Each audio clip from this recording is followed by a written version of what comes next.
오늘은 다니엘의 얘기를 좀 우리 함께 예배 시간에 나눠보려고 합니다. 여러분, 남유다가 멸망을 당할 때가 그 바빌론에게 멸망을 당했는데요. 그 무렵에 예루살렘, 남유다의 수도가 예루살렘 아니겠습니까? 그 예루살렘에는 모든 백성들로부터 인정을 받고 또 총망을 받는, 왕과 백성들로부터 인정받고 총망받는 청년들이 있었는데, 그들이 누군가? 바로 다니엘과 3명의 친구들이었다는 거예요. 우리 다니엘과 3명의 친구들, 그 얘기를 잘 알고 있지 않습니까? 그들은 주전 605년, 그러니까 주전 605년에 첫 번째 다니엘의 그 바벨론의 예루살렘 침공이 있었는데, 그때 한 2만 명의 예루살렘 주민들과 함께 바벨론의 포로로 끌려갔던 것입니다. 그리고 주전 597년에 597년에 두 번째 침공이 있었고, 586년에 세 번째 침공 당시에 예루살렘은 유다는 완전히 멸망을 당하고 말았던 것입니다. 그들은 젊은 나이에 원수의 나라인 바벨론에 끌려가서 조국의 하늘을 하염없이 바라보면서 향수를 달래고 있었습니다. 그들은 어린 시절부터요, 부모님의 손을 잡고 예루살렘 성전으로 갔습니다. 그래서 그 성전에서 드려지는 모든 제사들, 번제도, 화목제도, 속죄제도, 그런 제사들에 참여를 했었습니다. 뿐만 아니라 어려서부터 어머니의 무릎 위에 앉아서 성경 말씀을 들으면서 한자 한자 성경을 짚어가면서 성경을 배우면서 그렇게 자랐습니다. 그래서 그들은 출애굽 이야기도, 그러니까 애굽에서의 탈출의 이야기, 또 히스기야 왕 같은 그런 훌륭한 왕들, 다윗 왕의 이야기, 그런 왕들의 이야기, 가나안 전쟁에서의 이야기, 승리한 이야기, 그러니까 신앙으로 승리한 조상들의 얘기, 그런 것들을 다 잘 알고 있었던 것입니다. 여러분, 추억은 참으로 소중합니다. 그렇지 않습니까? 추억 중에서 특히 아름다운 추억은요, 우리가 살아가는데 힘이 되어줍니다. 여러분, 자녀들에게요, 후손들에게 아름다운 추억거리를 만들어주려고 예를 쓰십시오. 그것이 좋습니다. 그런데 많은 추억거리들 중에서도요, 이 성경의 이야기만큼 좋은 추억거리가 또 어디에 있겠습니까? 성경의 이야기는 우리의 자녀들이 부모, 형제와 멀리 떨어져서 혼자 살아갈 때, 다 성인이 되면 부모를 떠나가는 거 아닙니까? 그때, 특별히 객지에서, 타향에서 지치고 힘들 때, 그때 얼마나 큰 힘이 되는지 모릅니다. 우리 다 경험해 보셨지 않습니까? 바벨론에 붙잡혀온 다니엘은 왕궁에서 지내게 되었답니다. 왕이 데려다가, 똑똑한 청년들 데려다가 바벨론식으로 교육을 시키는 거예요. 그러면서 바벨론 왕은 다니엘에게 벨드사살이라는 그런 새로운 이름을 붙여줍니다. 다니엘, 무슨 뜻인가? 하나님은 나의 심판자시다, 그런 의미입니다. 하나님은 나의 심판자인데, 하나님 앞에서 삶을 살아가는데 얼마나 경건하게 또 주님의 뜻에 따라 살아가야 되겠습니까? 바벨론은 그런 사람이었습니다. 그런데 벨드사살이라는 이름, 그것은 무슨 뜻인가? 벨이 그의 생명을 지켜주신다, 그런 의미입니다. 그렇다면 벨은 무엇입니까? 벨은 바벨론 사람들이 섬기는 우상, 신들 중에 하나입니다. 그러니까 바벨론의 신이 다니엘을 지켜준다는 그런 이름으로 새롭게 만들어준 것입니다. 이렇게 이름까지도 바벨론식으로 바꾸어야만 했던 다니엘, 자존심이 무너져 내리는 것만 같았습니다. 그런데 그것은 그 다니엘의 자존심만이 아니었습니다. 하나님의 그 존귀하심마저도 무너진 것과도 같았던 것입니다. 그때 다니엘은 한 가지 뜻을 세웁니다. 무엇인가? 바벨론 왕이 내리는 왕궁의 음식은 먹지 않겠다는 것이었습니다. 다니엘서 1장 8절을 보니까 다니엘은 뜻을 정하여 왕의 음식과 그가 마시는 포도주로 자기를 더럽히지 아니하리라 하고 자기를 더럽히지 아니하도록 환관장에게 구하니 이렇게 증언하고 있습니다. 그 다음에 왜 다니엘은 바벨론 왕이 내리는 음식을 먹지 않습니까? 그 음식은 다 바벨론의 신들에게 제사를 드렸던 그 음식들입니다. 그러니까 그 음식을 먹으면 우상 숭배가 되는 거예요. 그러한 생각 때문에 그런 음식을 먹을 수가 없었습니다. 그 말을 들은 감독자, 환관장이 감독자였는데요. 깜짝 놀라고 맙니다. 다니엘과 세 친구들, 그들이 잘못되면 병이 난다거나 몸이 허약하게 되면 그 책임이 자신에게 돌아오게 되기 때문에 그렇습니다.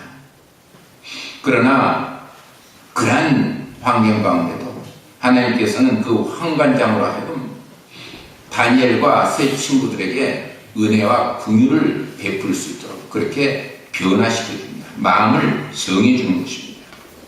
그래서 다니엘과 세 친구들은 자신들의 뜻대로 열흘 동안 채소와 물만을 먹고 살 수가 있었던 것입니다.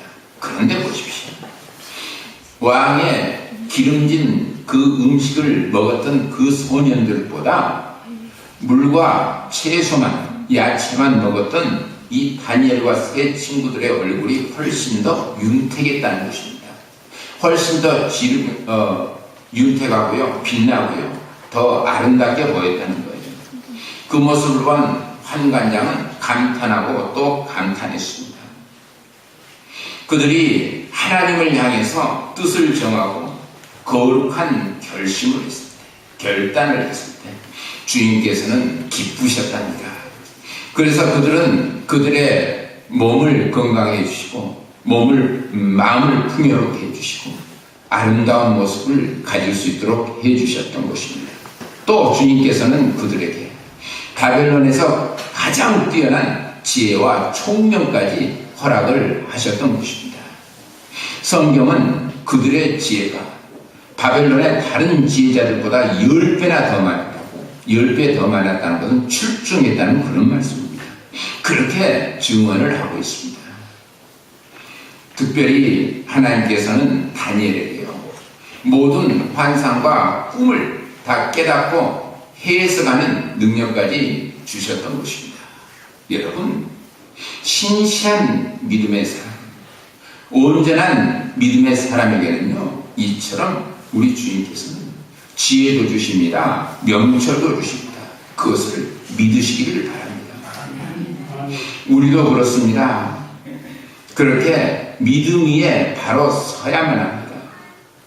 간절히 바라기는요, 정말 우리 모두 믿음의 반석 위에 바로 서서, 그래서 주님께서 주신 지혜와 명철, 건강과 총명 가운데 살아가는 그런 모두가 되시기를 간절히 바랍니다.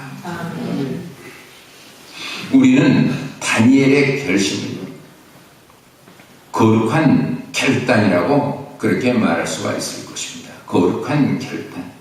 그러나 거룩한 완고함, 거룩한 고집 등등 얘기를 할 수가 있을 것인데요. 선의의 고집, 완고함입니다. 그러나 저는 거룩한 결단이라는 이 용어를 차용해 쓰려고 합니다. 하나님을 사랑하기 때문에 내가 뜻을 세우고 결단을, 그래서 하나님만을 향한 나의 결심, 거룩한 결단. 여러분, 우리에게는요, 이러한 거룩한 결단, 그 경건함, 그것이 꼭 있어야만 합니다. 그런 여러분들 되시기를 간절히 바랍니다.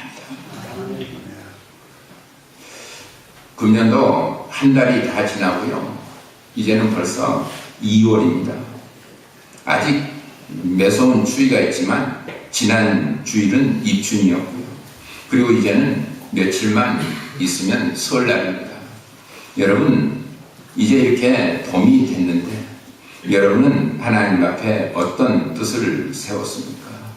우리나라는 전례로 설날부터 새해가 시작이 되지 않습니까?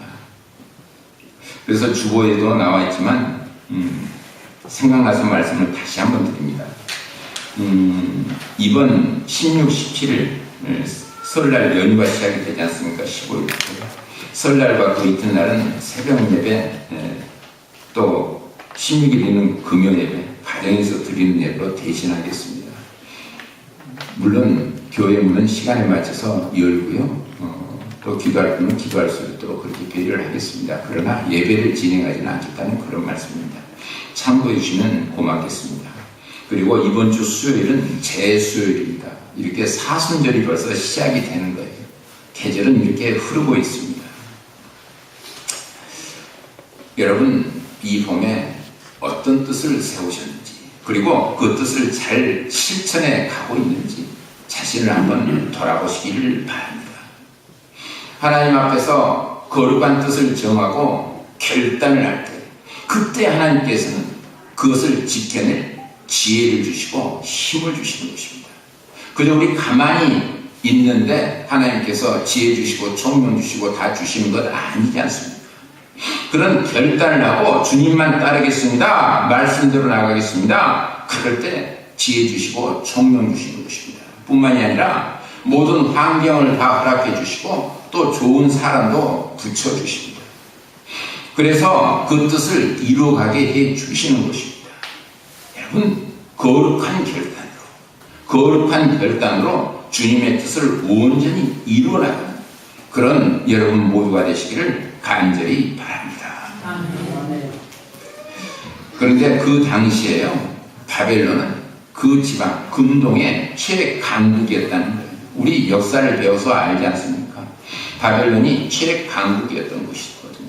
그리고 그 나라를 다스리는 왕 느부갓네살은 그러니까 최고의 왕이었습니다. 그런 왕이 불면증에 시달리고 있었다는 거예요. 밤에 잠을 자는데 밤새 뒤숭숭한 꿈만을 꿉니다. 그런데 그 꿈이 무슨 꿈인지 좀 알았으면 좋겠는데 꿈의 내용은 전혀 생각이 나지를 않는 거예요. 얼마나 괴롭겠습니까? 하루 이틀 아니고 날마다 그랬습니다. 그러던 어느 날이었습니다. 왕은 결단을 했습니다. 바빌론에 있는 모든 박수와 술객들과 점쟁이들을 다 불러 모은 것입니다. 그때는 그들이 지혜자인 것으로 그렇게 생각을 했으니까요. 그리고 자신의 꿈을 알아맞히라는 거예요. 그리고 그 꿈을 해석까지 하라는 것입니다. 만일 그 꿈을 제대로 알아맞히지 못하고 해석을 못하면 다 죽이겠다는 그런 엄한 명령까지 내리는 것이었습니다. 왕의 명령이면 그만 아니겠습니까? 이 명령을 들은 술객들이 왕에게 고합니다. 다니엘서 2장 4절 보니까 이렇게 말하는 거예요. 왕이여, 왕께서 그 꿈을 종들에게 말씀해 주십니다. 일러주시면 우리가 그 꿈을 해석해 드리겠습니다. 그러니까 이 말은 바꾸어 말하면 어떤 말인가? 아니, 아무리 왕이라고 해도 그렇지 그런 행포가 어디 있다는 말씀입니까? 왕이 무르신 일, 그것은 귀신도 모르는 일입니다. 못 맞출 일입니다. 꿈의 내용을 무슨 꿈이라고 말을 해 주셔야 우리가 그것을 해석할 것이 아닙니까? 그런 의미거든요. 이것이. 그 말 듣고 진노한 왕은 근위대장인 아리옥에게 명령을 합니다. 다니엘서 2장 12절 말씀인데요. 바벨론에 있는 무당들과 술객들과 지혜자들을 다 죽이라 명령하는 거예요. 이제는 다니엘과 그 세 친구들마저도 죽게 됐습니다. 마침 그때 그 소식을 다니엘이 듣게 된 거예요. 다니엘이 아리옥에게 나갑니다. 그리고 성경을 보니까 명철하고 슬기로운 말로 물었다는 거예요. 명철하고 슬기로운 말로. 여러분, 주님께서는요, 믿음의 사람들에게는요,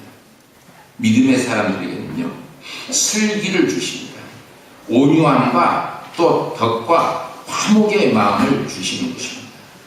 그것이 하나님의 선물입니다. 어떠한 위기의 상황에서도요, 믿음의 사람들은 차분하고 조리 있게 말을 할 수가 해 주신다는 거예요. 다니엘이 그랬다는 말입니다. 왕의 명령이 왜 이리도 급하고 가혹합니까? 다니엘이 아리옥에게 그렇게 간곡하게 말합니다. 그러자 근위대장인 아리옥은 다니엘에게 사건의 자초지경을 다 말해주는 거예요. 사건의 전말을 알게 된 다니엘은 급하게 왕에게 나갑니다. 그리고 왕에게 간절하게 호소를 합니다. 다니엘서 2장 16절인데요. 왕이시여, 저에게 시간을 좀 주십시오. 그러면 왕께 그 꿈의 해석을 잘 알려드리겠습니다. 다니엘 얼마나 간절했겠어요. 많은 사람들이 죽게 됐는데요. 그러니까 이렇게 말할 수밖에 없는 것입니다. 왕이 허락을 받은 다니엘은 친구들과 함께, 세 친구들과 함께요, 하나님 앞에 엎드립니다. 그리고 간절하게 기도합니다. 여러분, 무슨 일이든지 어려운 일이 있습니까? 힘든 일이 있습니까? 하나님께 엎드리십시오. 그리고 기도하십시오. 왜 내가 그것을 해결하려고 합니까? 전능하신 하나님이 계신데 그분께 맡겨드려야 될 거 아닙니까? 집에서도 생각해 보십시오. 내 어린 아들이 어려운 일을 혼자 하겠다고 끙끙거린다면, 초등학교 다니는 아들이 그렇게 하고 있다면 얼마나 안 됐습니까? 그것을 아버지께 들고 오면 아버지가 다 해결해 줄 것인데 안타깝기도 하고 섭섭하기도 할 거 아닙니까? 그랬을 때, 간절히 기도했을 때 하나님께서는 은밀하게 그 꿈을 가르쳐 주셨다는 거예요. 다니엘에게. 이제 다니엘은 왕이 앞으로 자신 있게 나갑니다. 그리고 왕에게 하나님께서 가르쳐주신 그대로 그 꿈을 말해주는 것이 있습니다. 다니엘서 2장 31절부터 45절인데요. 기니까 제가 좀 간추려서 말씀을 드리면 그런 내용입니다. 왕께서는 꿈에 한 큰 신상을 보셨습니다. 그렇지 않습니까? 왕이 그렇구나 생각이 나겠죠. 그 신상은 하나님께서 보여주신 것인데 그것은 바로 이런 뜻입니다. 지금 번성하고 있는 이 바벨론, 이 왕께서는 이 바벨론을 다스리시는데 마치 금머리와 같은 그런 통치력을 가지신 위대한 왕이십니다. 왕이 얼마나 기분이 좋겠어요. 계속 말이 이어집니다. 그러나 곧 왕보다 좀 못한 은과 같은 나라가 나타날 것입니다. 그리고 그 다음으로는 녹과 같은 나라가 나타나서 세계를 통치하게 될 것입니다. 여러분, 이때가 주전 600년 전입니다. 600년입니다. 그러니까 지금부터 2600년 전인 거예요. 2600년 전인 거예요. 그래서 다니엘은 하나님의 계시를 받아서 바벨론과 그 다음에 있을 은과 같은 나라, 메데와 바사, 페르시아죠. 그 나라, 그리고 그 다음에 올 놋과 같은 나라, 헬라, 그리스까지 이렇게 세계사를 말하고 있는 것입니다. 올 세계사, 다가올 세계사를 말하는 것입니다. 그리고 그 다음은 새와 진흙과 같은 나라가 나타나서 세계를 통치한답니다. 새와 진흙과 같은 나라, 로마를 말하는 것입니다. 그러다가 진흙과 새와 같이 왕국이 갈라질 것입니다. 그리고 결국에는 하늘의 하나님께서 영원한 나라를 세우실 것입니다. 하늘의 하나님께서 영원한 나라를 세우신다. 예수 그리스도의 성육신과요, 예수님의 재림, 영원한 하나님의 나라를 의미하는 것입니다. 이 해석을 들은 왕 감탄을 합니다. 그 결과 무당들과 수객들과 지혜자들 죽음을 모면하게 됩니다. 뿐만이 아닙니다.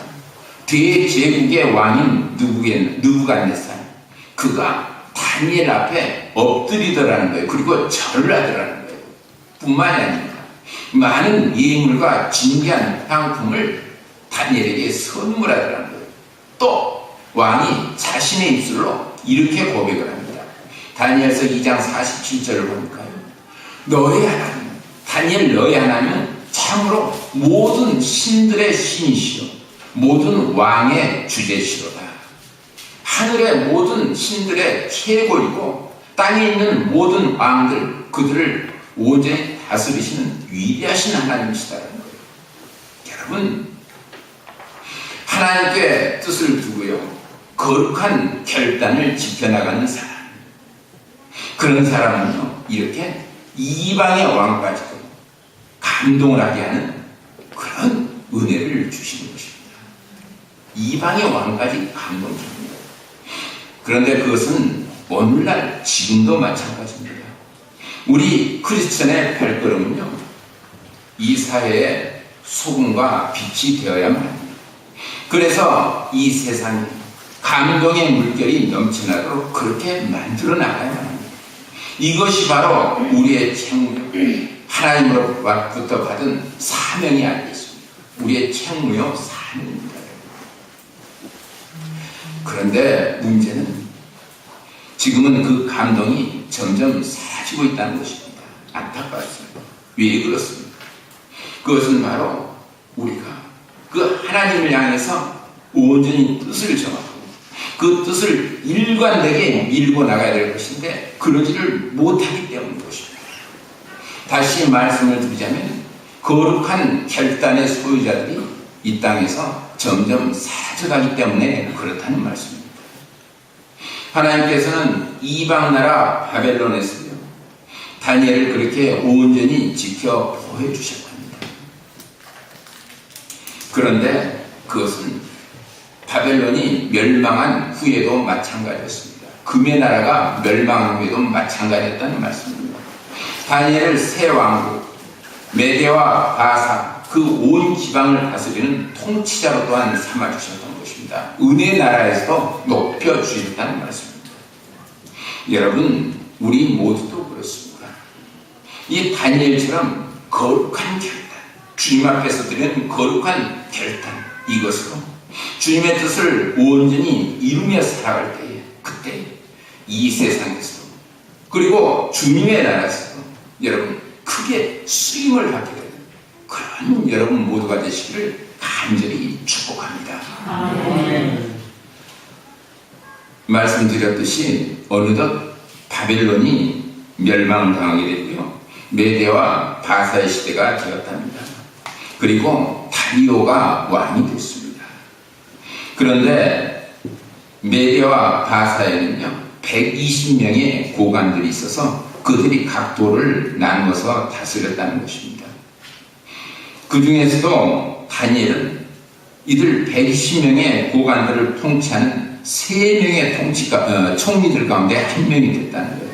그러니까 왕이 있고 3명의 총리들이 있고 그리고 120명의 고관들이 있었다는 말씀입니다. 그러자 많은 사람들이 시샘을 하는 것이었습니다. 여러분 그럴 거 아니겠습니까? 포로지 유대 출신의 사람, 그가 총리가 되었다면 그 지방의 많은 사람들이 얼마나 질투를 하겠습니까? 그들은 다니엘을 제거할 그런 기회를 호시탐탐 노리고 있었답니다. 그리고 그들은 한 가지 모략을 드디어 꾸미게 됩니다. 그리고 왕에게 보고합니다. 다니엘서 6장과 7절, 지금 이제 6장 얘기를 하고 있는데요, 6장 7절과 8절 내용을 보니까 왕이시여 이제부터 30일 동안 누구든지 왕 외에 무엇에게든지 절을 하거나 구하면 그를 사자굴에 던져놓기로 우리가 결의를 받습니다. 그러니 이제 금령을 세우시고 조서에 왕의 도장을 찍어서 모든 백성들에게 반포를 하도록 하시지요. 건의를 하는 것입니다. 고관들의 간곡한 청에 따라서 왕은 어인을 찍어서 금령을 선포를 했다는 것입니다. 이제 그들은 다니엘을 죽일 기회만 요구하면 되는 것입니다. 법령에는 이미 어인이 찍혔습니다. 이제는 바꿀 수가 없습니다. 비록 다니엘이라고 할지라도 하나님 앞에 무릎을 꿇으면 죽게 되는 것입니다. 그 다니엘이 늘 하던 대로 기도를 하면 이 세상 사람이 아니게 된다는 말씀입니다. 물론 여러분 30일만 참으면 됩니다. 30일만 유의하면 되는 거예요. 그러나 보십시오. 다니엘은 잠시도 쉬지 아니하고 묵묵히 자신의 믿음의 길을 걸어갔다는 것입니다. 오늘 본문 말씀처럼 다니엘이 이 조서의 왕의 도장이 찍힌 것을 알고도 자기 집에 돌아가서는 윗방에 올라가 예루살렘으로 향한 창문을 열고 전에 하던 대로 하루 3번씩 무릎을 꿇고 기도하며 그의 하나님께 감사하였더라. 늘 하던 대로 예루살렘 향한 그 창문을 여는 것이었습니다. 그리고 무릎을 꿇습니다. 간절히 기도합니다. 그리고 그러한 상황 가운데도 하나님께 감사하라는 거예요. 하나님께 감사하라는 거예요. 여러분 같으면 어떻게 하겠습니까? 만약에 그런 일이 있어서도 안 되고 그래서도 안 되겠지만 이 나라에서 법을 만들었어요. 모든 교회는 30일 동안 문을 닫아라. 예배드리면 사형이다. 하나님께 기도하면 사형이다. 한다면 여러분은 어떻게 하겠습니까? 이 말씀을 준비하면서 그렇다면 나는 어떻게 할 것인가? 이 한국교회 목사님들은 어떻게 할 것인가? 생각을 해봤습니다. 가만히 생각해 보니까요. 그런 법이 생긴다면 많은 목사님들이 해외 여행 갈 것 같아요. 이유는 있습니다. 국내에서 예배 못하니까, 기도 못하니까 외국에 가서라도 예배하고 기도해야 될 거 아니에요. 그렇게 말하면 되는 거 아니에요. 이 말 하니까 여러분 눈동자가 최고 네가 그러려고 그러지 그렇게 말 저는 그러지 않으려고 기도하겠습니다. 장담은 못합니다. 그러나 그러지 않으려고 기도하겠습니다. 미국에 한 20-30명 되는 큰 교회가 있었답니다. 그 교회에 주일날이요 예배를 드리려고 이제 막 시작하는 거예요. 성가대에서 첫송 다 하고 목사님이 이 강대상에 서서 거룩하게 이제 이렇게 예배를 인도하려고 하는데 2,000명이 쫙 앉아있는데 그때 정문에서 바발 입고 들은 2명의 건장한 청년이 들어오더라는 거예요. 예배를 드리러 오는 것 같다 생각을 했겠죠. 앞자리까지 나오더니 갑자기 탁 돌아서더니요 바발 입고 두 속에서 기관총을 꺼내는 거예요. 그리고 천정을 향해서 탁 쏘면서 하나님께 예배하는 자들은 내가 다 죽이겠다. 예수 믿는 사람들 다 죽이겠다. 내가 10가지 셀 테니까 그 중에 그 시간까지 다 나가라. 남아있는 사람 다 죽인다. 그러더라는 거예요. 하나, 둘, 셋, 세기를 시작합니다. 여러분, 셋이 세기잖아요. 3가지 세기도잖아요. 팍 빠져나가려고 아비규환이 되더라고요. 아비규환이란 불교적인 용어입니다. 잘 안 쓰려고 그래서 그렇게 됐습니다. 그렇게 되더라는 거예요. 집사님도 도망가시고요. 권사님도 도망가시고 장로님도 도망가시고 아니 도망가신다고 하면 안 되죠. 도망가고요. 또 부목사님들도 도망가고 예배하려고 뒤에 앉았는데 예배인들도 다 도망가고 있어요. 13번 하니까요. 그 상황이 어떻게 됐냐. 예배 인도하는 목사님 강대상에 서 계시고요. 12명의 성도들이 앉아있더라는 거예요. 강도들이 너희들은 왜 도망가지 않느냐? 죽인다 했더니 목사님이 나 같은 죄인 살리신 그 은혜 고마워. 찬양을 시켰다는 거예요. 그러니까 12명의 성도들이 따라붙으라는 것입니다. 그 찬양이 끝났을 때 강도가 그렇게 얘기할 거예요. 목사님 이제 예배를 계속하시죠. 쭉정이 같은 성도들, 가룟유다 같은 사기꾼들은 다 도망갔습니다. 진정한 하나님의 사람들만 남았군요. 하나님께 예배하십시오. 그렇게 말하더라는 거예요. 다니엘은 30일만 참으면 되는데 그러지 않았다는 거예요. 자기의 신앙을 그대로 가지고 나갔다는 것입니다. 이 일로 인해서 다니엘은 결국 사자굴에 던져지고 맙니다. 다니엘을 사자굴에 던진 그들은요, 굴 입구를 바위로 막고 왕의 도장으로 인봉까지 합니다. 그리고 그들은 밤이 새도록 기쁨과 승리의 축배를 들었던 것입니다. 그리고 새벽이 되었습니다. 왕을 모시고 사자굴로 달려갔습니다. 그런데 사자굴을 확인한 그들은 깜짝 놀랄 수밖에 없었다는 거예요. 다니엘이 살아있었다는 것입니다. 하나님께서 천사들을 보내서 그 사자들의 입을 다 막아버리셨던 것입니다. 그 모습을 본 다리오 왕은요, 다니엘을 참수한 다른 그 신하들, 그 축배의 잔을 들었던 그 사람들을 대신 끌어다가 사자굴에 던져버립니다. 그러자 그들이 바닥에 떨어지기도 전에 그들은 사자들의 발이 되고 말았다고 성경은 분명하게 증언하고 있습니다. 그 모습을 본 다리오 왕 이렇게 고백을 합니다. 여러분, 이방의 왕이 하나님을 어떻게 고백했는지요? 6장 26절과 27절 함께 읽기를 원합니다. 다니엘 6장 26절과 27절입니다. 이제 함께 읽습니다. 내가 이제 조서를 내리노라. 내 나라 관할 아래에 있는 사람들은 다 다니엘의 하나님 앞에서 떨며 두려워할지니 그는 살아계시는 하나님이시요 영원히 변하지 아니하실 이시며 그의 나라는 멸망하지 아니할 것이요 그의 권세는 무궁할 것이며 그는 구원도 하시며 건전 예기도 하시며 하늘에서든지 땅에서든지 이적과 기사를 행하시는 이로서 다니엘을 구원하여 사자의 입에서 벗어나게 하셨습니다. 하셨더라. 아멘. 아멘. 여러분 놀랍지 않습니까? 다니엘의 거룩한 결단은요 이렇게 이방의 왕까지도 감동을 시키고 그로 하여금 하나님을 고백을 하고 찬양을 하게 했던 것입니다. 여러분 이제는 봄입니다. 봄이 됐습니다. 이제 우리도 창문을 활짝 열어야만 합니다. 이제는 우리도 새하늘 새 땅 새 예루살렘을 향한 창문을 열고 무릎을 꿇어야만 하는 것입니다. 혹시라도 우리 가운데 아직까지도 닫혀진 창문이 닫혀진 대로 그대로 있으신 분이 있으십니까? 그렇다면 이제는 창문을 여십시오. 자녀들을 향해서 또 부모님들을 향해서 사랑의 창문을 여십시오. 또 남편을 향해서 아내를 향해서 마음의 창문, 관용의 창문, 사랑의 창문을 활짝 여십시오. 뿐만이 아닙니다. 내 이웃과 세상을 향해서도요 평화의 창문을 열어야 합니다.